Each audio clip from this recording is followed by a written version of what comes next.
몇 년 전 대학생이었던 나는 방학을 맞아 교외에 있는 작은 시골 마을의 친구 집에 놀러 가게 되었다. 작고 조용한 그 마을은 어린 시절을 그리워하게 만들 정도로 평화로웠다. 친구의 부모님은 3층짜리 오래된 한옥을 개조해 사시고 계셨고 나는 그곳에서 일주일 정도 머물기로 했다. 첫날 밤 우리는 각자 방에서 잠을 청했다. 잠결에 쿵쿵거리는 소리가 들리는 듯했지만 오래된 집이라 그런가 보다 하고 넘겼다. 두 번째 밤에도 비슷한 소리가 들렸다.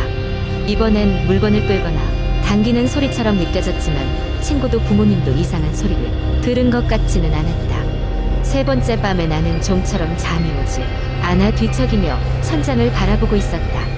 그때 천장에서 이상한 소리가 들리기 시작했다. 내 방 바로 위에서 나는 것 같은 소리였다. 나는 용기를 내서 방을 나서 친구를 깨웠다. 친구는 반신경질적으로 귀찮아하며 소리를 듣지 못했다고 말했다. 하지만 그날 밤 친구도 나와 똑같이 그 소리를 듣고 말았다. 우리는 서로를 바라보며 무언가 잘못되었음을 깨달았다. 다음 날 우리는 부모님께 이 일을 말씀드렸다. 어머니는 잠시 망설이다 이야기를 시작했다. 이 집은 원래 너희 할아버지 것이었는데 저 위층은 항상 쌓아두기만 하고 들어가지 않았거든. 근데 예전에 저 위층에서 사고로 돌아가신 분이 계셔. 우리는 식은땀이 나기 시작했다. 할머니의 이야기로는 그 위층에서 할아버지의 먼 친척이 머물렀고 그분이 어느 날 갑자기 숨을 거두셨다는 것이었다. 그것도 아무도 모르게 며칠 동안 방치된 상태로. 결국 우리 4명은 용기를 내어 3층으로 올라가 보기로 했다. 3층으로 통하는 좁은 계단은 나무가 삐걱거렸고 문은 녹슨 철제로 만들어져 있었다. 방문을 열자 그곳은 오래된 가구와 먼지로 뒤덮인 작은 방이 나타났다. 방 한 구석에는 끈 하나가 보였고 그 끈은 천장으로 연결되어 있었다. 우리는 서로를 쳐다보며 무슨 상황인지 깨닫기 시작했다. 그 끈은 천장에 설치된 예전 환풍구의 끈이었던 것이다. 소름이 확 돋아 우리 모두 방을 뒤로 하고 내려왔다. 그 후 나는 그 집에서 나머지 일정을 보내지 못했다. 친구는 나중에 그 장소에서 다시는 소리를 듣지 못했다고 말했지만 나는 그 집을 다시 방문할 용기를 낼 수 없었다. 이 사건 이후로 나는 혼자 있는 공간에서 들리는 작은 소리도 쉽게 무서움을 느끼게 되었다. 무언가 설명할 수 없는 일이 발생할 때면 나는 언제나 이 일을 떠올리게 된다.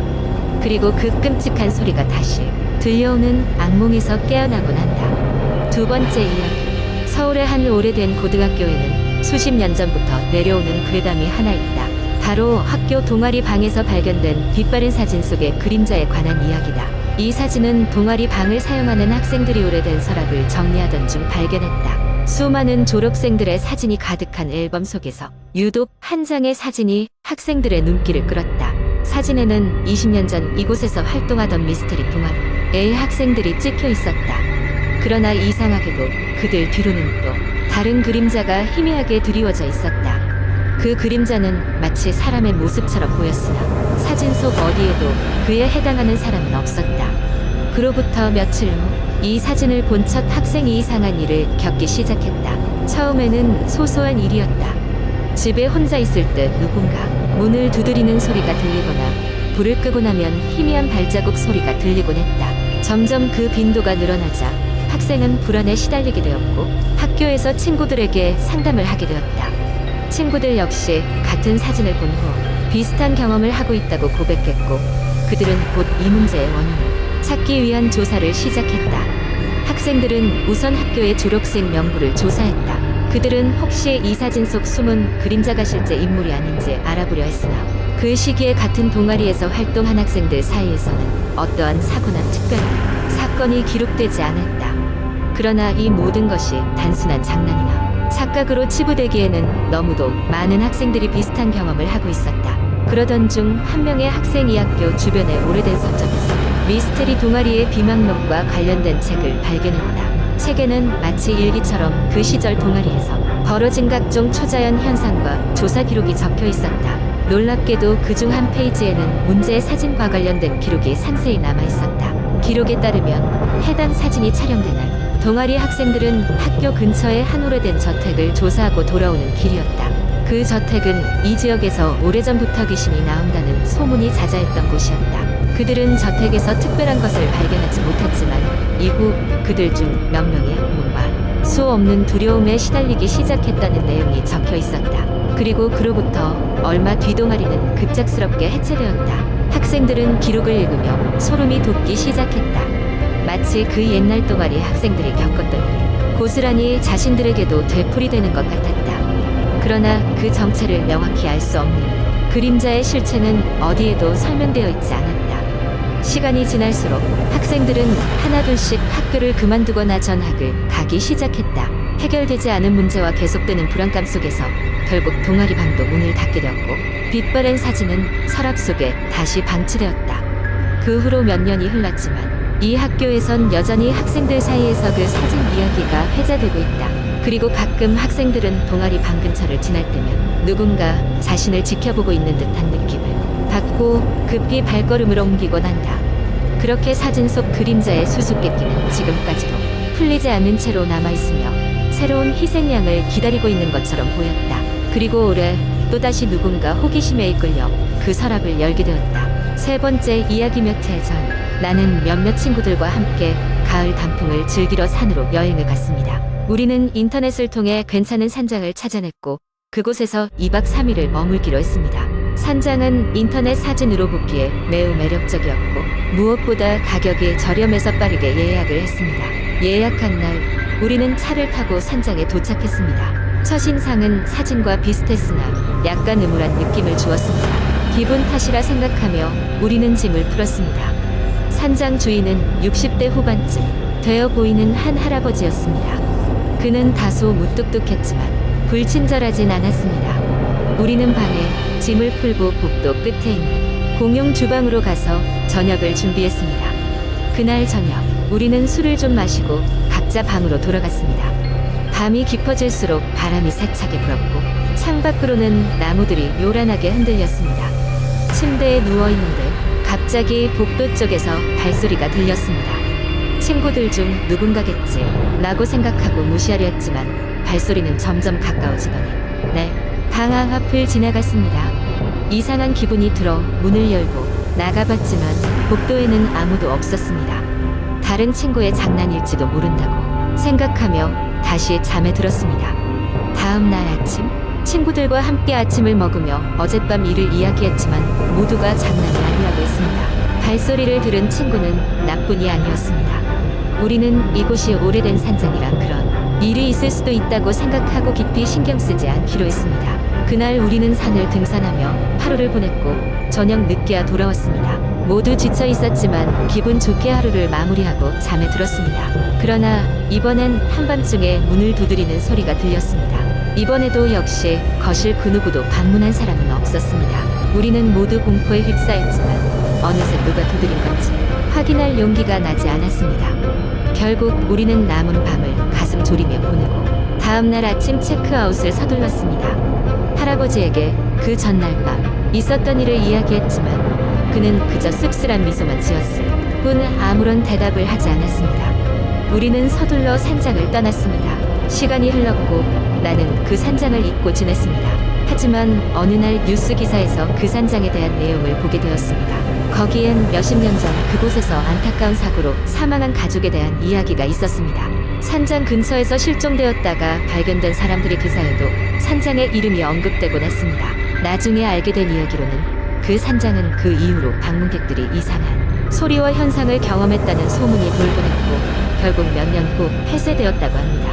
우연히 그곳에 갔던 우리의 경험은 단순한 우연이 아닌 것 같습니다. 그 산장은 여전히 사람들의 기억 속에 괴기한 이야기로 남아 있습니다. 이 이야기는 나와 친구들 간에 아직도 종종 회자됩니다.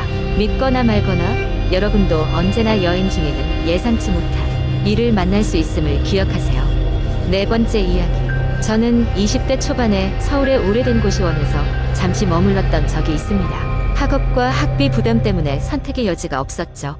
그 고시원은 30년 넘게 운영된 곳으로 세월의 흔적이 곳곳에 남아 있었습니다. 문을 열고 들어가면 오래된 사물함과 나무 바닥이 삐걱이며 맞이했습니다.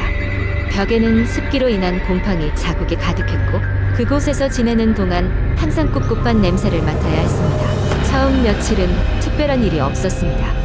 조용한 환경에서 공부에 집중할 수 있었고 방음이 잘 안 되긴 했지만 대부분의 사람들도 낮에는 출근하거나 학교에 다니기 때문에 그다지 신경 쓰이지 않았습니다. 하지만 어느 날 밤 이상한 일이 시작되었습니다. 그날은 늦게까지 과제를 하느라 새벽 2시가 넘어서야 잠자리에 들었습니다. 불을 끄고 누웠는데 얼마 지나지 않아 누군가 복도를 걸어 다니는 소리가 들렸습니다. 고시원에는 늦게까지 돌아다니는 사람들이 종종 있어서 처음엔 대수롭지 않게 여겼습니다. 그런데 그 발소리가 제 방 앞에서 멈추더니 문고리를 돌리는 소리가 들리는 겁니다. 잠결에 누군가 잘못 찾아왔다고 생각하며 여기 제 방입니다 라고 소리쳤지만 대답은 없었습니다. 시간이 조금 지나자 발소리는 사라졌고 그렇게 저는 다시 잠들었습니다. 하지만 그날 이후로 이런 일이 자주 발생했습니다. 어느 날은 새벽에 발소리가 들리면 제가 깨어있는 걸 알았던 것처럼 고의적으로 느리게 제 방 앞에 멈춰 서는 것처럼 느껴졌습니다. 심지어 한 번은 문고리가 미세하게 흔들리는 걸 똑똑히 볼 수 있었습니다. 너무 무서워서 경찰에 신고할까도 했지만 CCTV가 없는 고시원이라 증거를 찾을 수 없다는 말을 들을까봐 망설이게 되었습니다. 고시원 관리인에게 이 일을 말했지만 그는 그럴 리가 없다며 웃어넘겼습니다. 그날 밤에는 오히려 괜한 말을 했다는 생각이 들 만큼 불안감이 커졌습니다. 밤마다 반복되는 발소리와 문고리의 움직임 때문에 제대로 잠들 수 없었습니다. 혼자서만 겁을 먹고 있는 것 같은 기분이 들었던 저는 입주민 중 한 명과 가까워져 이 이야기를 털어놓았습니다. 그는 한참을 듣다가 조심스레 말했습니다. 사실 예전에 여기 살던 사람이 한 명 있었어. 나도 직접 본 건 아니지만 들은 이야기로는 그 사람이 이 방에서 그의 말이 끝나기도 전에 저는 차마다 듣기가 무서워 깜짝 놀랐습니다. 그는 잠시 망설이다가 말을 이었습니다.